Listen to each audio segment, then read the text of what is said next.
नमस्कार मित्रांनो, पुन्हा एकदा स्वागत आहे आपलं आपल्या जी.के. वर्ल्ड या चॅनलमध्ये. आज आपण आलो आहोत जळगाव जिल्ह्यातील एरंडोल तालुक्यात असलेलं श्री क्षेत्र पद्मालय येथे. गणपती मंदिर असलेलं पद्मालय हे ठिकाण जळगावपासून 30 किलोमीटर अंतरावर आहे.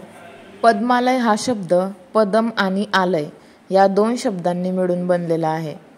पदम म्हणजेच कमळ आणि आलय म्हणजे घर. कमळाचे घर म्हणजेच पद्मालय. कमळांनी भरलेल्या तलावाकाठी गणपतीचं हे मंदिर आहे. भारतातील 2.5 गणपतीपीठांमध्ये हे पद्मालय मंदिर येतं. हे मंदिर अर्धापीठ म्हणून सन्मानित आहे. या मंदिरातील गणपतीला दोन्ही बाजूंनी सोंड आहे आणि असं हे जगातील एकमेव असं मंदिर आहे. आमोद आणि प्रमोद असं या मूर्तींचं नाव असून त्या प्रवाळाच्या बनलेल्या आहेत. देशभरात प्रसिद्ध असलेल्या गणपती मंदिरांपैकी एक महाभारतकालीन श्री क्षेत्र पद्मालय गणपतीचं हे एक मंदिर आहे. या मंदिरामुळे एरंडोल तालुक्याची एक वेगळीच ओळख देशभरात निर्माण झाली आहे. त्यामुळे दररोज हजारो भाविक या ठिकाणी गणपतीच्या दर्शनासाठी येत असतात. मंदिराचा परिसर हा घनदाट जंगल, जवळ असलेला तलाव आणि तलावातील विविध प्रकारचे रंगीबिरंगी कमळाचे फुलं भाविकांना आकर्षित करत असतात. या भागातील कंदी पेढे अतिशय प्रसिद्ध असे पेढे आहेत आणि प्रसाद म्हणून त्यांचा वापर केला जातो. त्यानंतर भीमकुंडकडे जाण्याचा हा मार्ग. आपण भीमकुंडाकडे सुद्धा जाणार आहोत, परंतु हे मंदिराचं दर्शन झाल्यानंतर. प्रवेशद्वाराजवळच अनेक वर्षांपूर्वीचं हे दळणाचं जातं बघायला मिळतं. जुन्या काळी दर्शनासाठी येणाऱ्या लोकांसाठी महाप्रसादाची व्यवस्था केली जात असे आणि महाप्रसाद बनवण्यासाठी हे अवाढव्य असं दळणाचं जातं वापरलं जायचं. बैलांच्या सहाय्याने हे दळणाचं जातं चालवून पीठ बनवलं जायचं असं सांगितलं जातं. हे मंदिर अतिशय पुरातन असून मंदिराच्या संपूर्ण बांधकामाची रचना हेमाडपंथी आहे. संपूर्ण काळ्या पाषाणातून या मंदिराची रचना झालेली आहे. मंदिर 3ही बाजूंनी तलावाने वेढलेलं आहे आणि मंदिरात सुंदर आणि आकर्षक अशी कमळाची फुलं आहेत. कमळाच्या फुलांमध्ये सुद्धा तुम्हाला सफेद रंग आणि गुलाबी रंग मोठ्या प्रमाणात बघायला मिळतो. सर्वात अगोदर आपल्याला शिव मंदिर लागतं. त्यानंतर पुढे गेल्यानंतर सद्गुरू गोविंद महाराज यांच्या पादुका ठेवलेलं मंदिर आपल्याला बघायला मिळतं. सद्गुरू गोविंद महाराज हे क्षेत्र वाई, जिल्हा सातारा येथील राहणारे होते.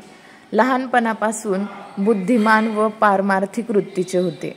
वयाच्या 12व्या वर्षी त्यांनी वाई सोडली. सांगली येथे वेदशास्त्रे व इंग्रजीचे अध्ययन त्यांनी केले. त्यानंतर भारतभर तीर्थयात्रा करीत असताना नर्मदाच्या तीरी त्यांना गुरु गजानन संत भेटले. त्यांनी गणेश पंचायतन व गणेश गीता हे 2 ग्रंथ गोविंद महाराजांना देऊन गणपतीच्या उपासनेचे व्रत पुढे चालवण्यास सांगून तीर्थयात्रा करत वयाच्या 16व्या वर्षी ते खानदेशात प्रथम तळई ते पद्मालय येथे आले. त्यांनी तळई येथे मठ बांधला. तेथे ते राहू लागले. पद्मालय येथे ते 12 वर्ष राहिले. येथे त्यांना गणेशाचे स्वरूप प्राप्त झाले. त्यांनी 1825 मध्ये पद्मालय येथील मंदिराचा जीर्णोद्धार केला. या मंदिरास लागलेला दगड आमळदे, पेठा, भडगाव येथील खाणीतील आहे. हे मंदिर पूर्वीच्या काशी विश्वेश्वरांच्या मंदिराची प्रतिकृती असून कासोदा येथील धोंडू लक्ष्मण कोडी या कारागिराकडून सदर मंदिराचे बांधकाम करून घेतल्याचं सांगितलं जातं. गोविंद महाराजांना अष्टसिद्धी प्राप्त होत्या. सर्व धर्माच्या लोकांना ते अन्नदान करीत असत. त्यांनी अनेक धर्मशाळा बांधल्या, अनेक देवालये बांधली, विहिरी खोदल्या. शेवटी उनबदेव येथे त्यांनी समाधी घेतल्याचं सांगितलं जातं. त्यानंतर पद्मालयापासून 2 ते 3 किलोमीटर अंतरावर असलेल्या भीमकुंड हे सुद्धा प्रेक्षकांचं अतिशय आवडतं असं ठिकाण आहे. घनदाट अरण्यातून वाट काढून नंतर भीमकुंड आपल्याला बघायला मिळतं. पौराणिक कथांनुसार पांडव वनवासात राहत असताना पद्मालयाच्या वनात काही काळ राहिले. तेव्हा या अरण्यात बकासूर नावाचा राक्षस राहत होता. तो रोज गावात येऊन प्रत्येकाला मारझोड करून माणसांना ठार मारायचा आणि त्यांच्याकडील सर्व अन्न घेऊन जायचा. म्हणून एक दिवस गावातल्या सगळ्या लोकांनी ठरवले की त्या राक्षसाला रोज गाडाभर अन्न, 2 बैल व 1 माणूस एवढे खायला द्यायचे. म्हणजेच रोज एका घरातून 1 माणूस जायचे असे ठरले. कुंती मातेने जेव्हा ही हकीकत ऐकली तेव्हा तिने भीमाला बकासुराचा वध करायला पाठविले. भीमाने बकासुराला लढाईत पराभूत केले. लढाईनंतर तहान भागविण्यासाठी भीमाने जमिनीवर कोपर मारून पाणी काढले अशी आख्यायिका आहे. आणि त्यानंतर तयार झालेल्या कुंडातून आपली तहान भागवली आणि याच कुंडाला भीमकुंड म्हणून ओळखलं जातं. विविध प्रकारच्या औषधी वनस्पती या घनदाट अरण्यात सापडतात. फायनली आपण भीमकुंडाजवळ आलेलो आहोत. दूरवरून भीमकुंडाचं घेतलेलं हे एक दृश्य.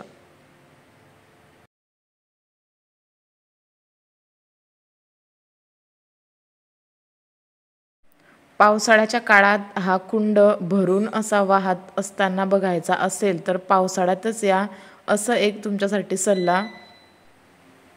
बरीच लोक येथे आपल्या कुटुंबासोबत पाण्याचा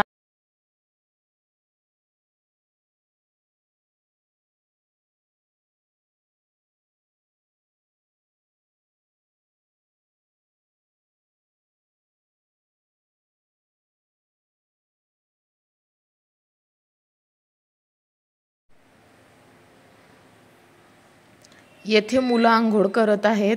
ते आहे मेन भीमकुंड. बघू शकता तुम्ही. तुम्हाला हाताच्या कोपराचं एक निशाण दिसत असेल. यालाच भीमकुंड असं म्हटलं जातं. अतिशय खोल असा खड्डा असल्याचं सांगितलं जातं. त्यानंतर भीमकुंडाजवळच भाताचे कण असल्याच्या या पांढऱ्या खुणा आजपर्यंत जिवंत असल्याचं सांगितलं जातं. भीमाने बकासुराचा वध केल्यानंतर भाताचे कण सगळीकडे पसरल्याच्या ह्या खुणा. कसा वाटला तुम्हाला आजचा व्हिडिओ मला कमेंटमध्ये नक्की कळवा. आणि व्हिडिओ आवडला असेल तर लाईक करा, शेअर करा आणि सबस्क्राईब करायला विसरू नका. भेटूया पुन्हा एका व्हिडिओसह. तोपर्यंत बाय बाय.